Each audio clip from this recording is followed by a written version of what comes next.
Hi. I'm kind of nervous. Now, that's constructing a thought way. That you could have just not said that. We're just saying.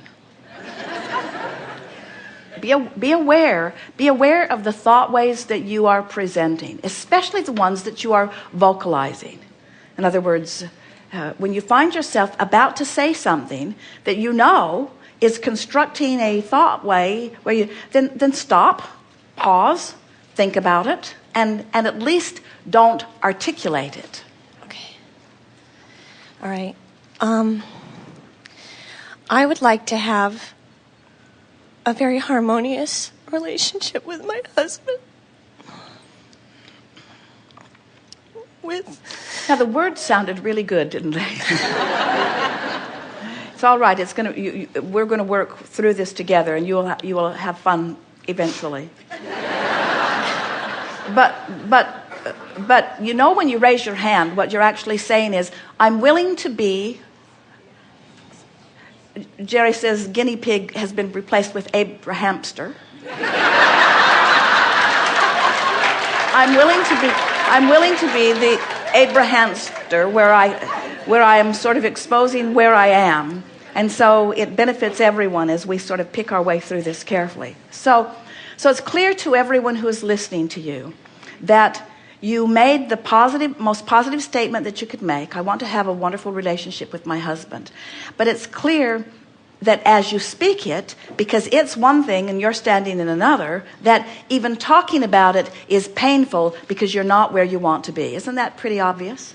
So we want to ask all of you, in light of what we've been talking about, there must be a card in here somewhere about that relationship with, are there any relationship cards, a relationship with my husband? In other words, to have a conversation from a feeling place that is clearly in the opposite direction.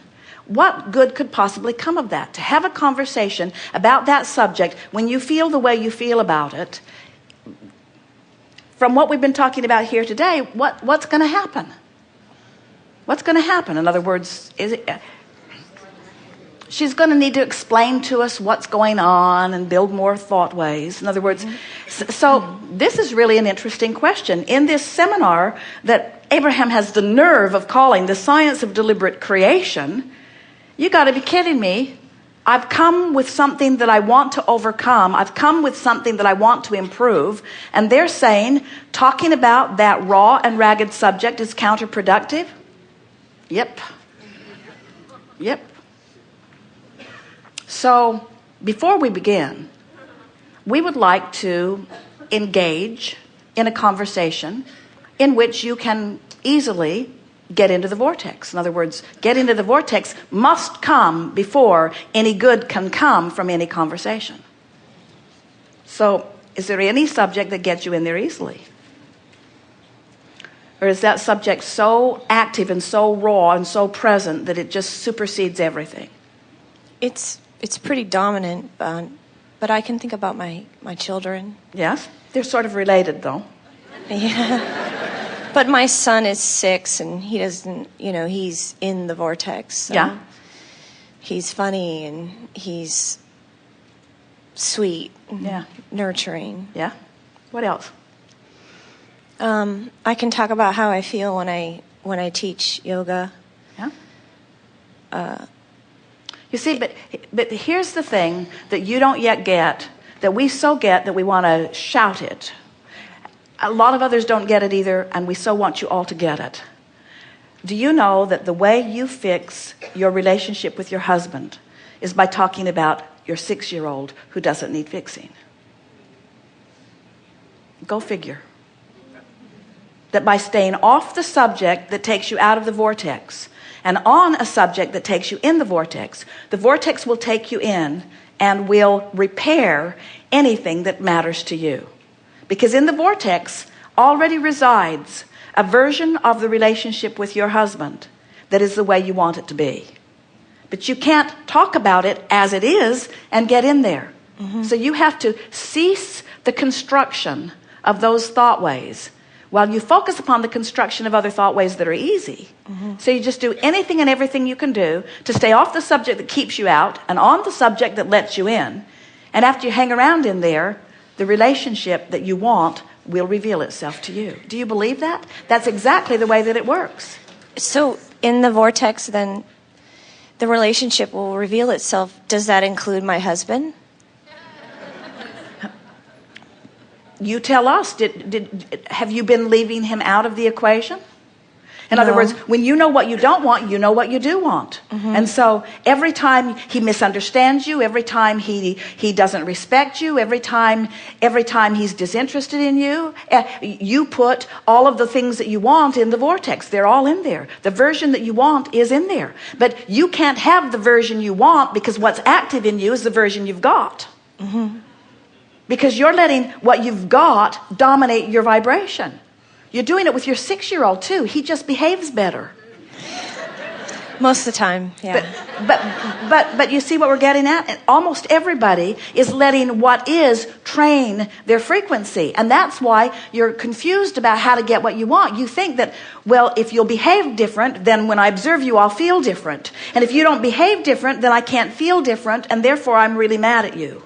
Well, I understand that. But stay here just for a minute. That's so big.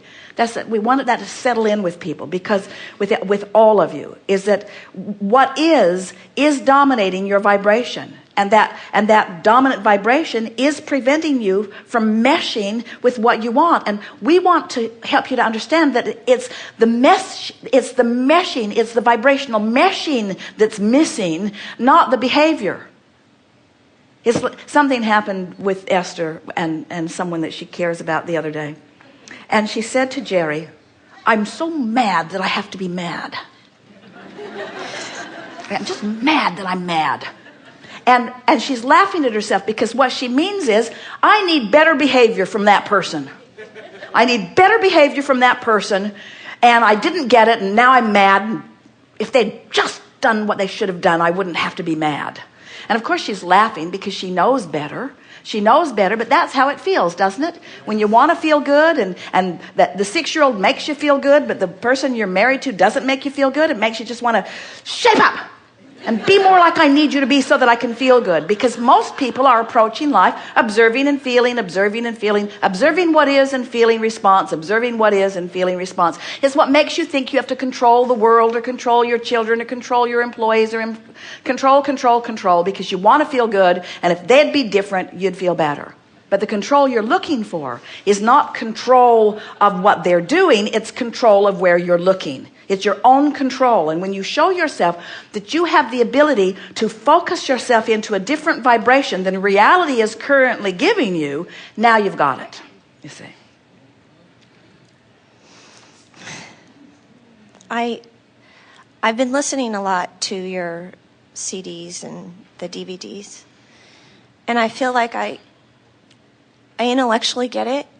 And I teach meditation. But you see, we don't want anybody to intellectually ever get anything. That's what I mean. That's why our seminars have devolved into words like irrelevant, doesn't matter, kill me now, irrelevant.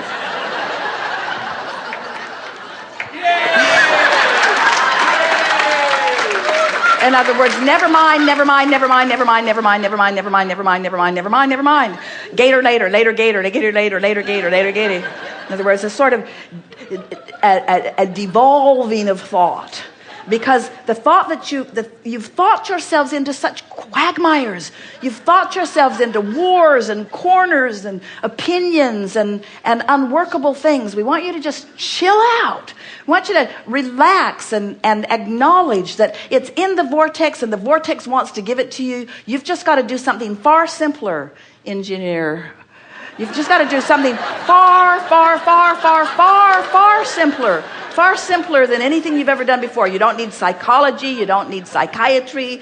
You don't need anything other than a desire to feel better and an understanding of what it takes.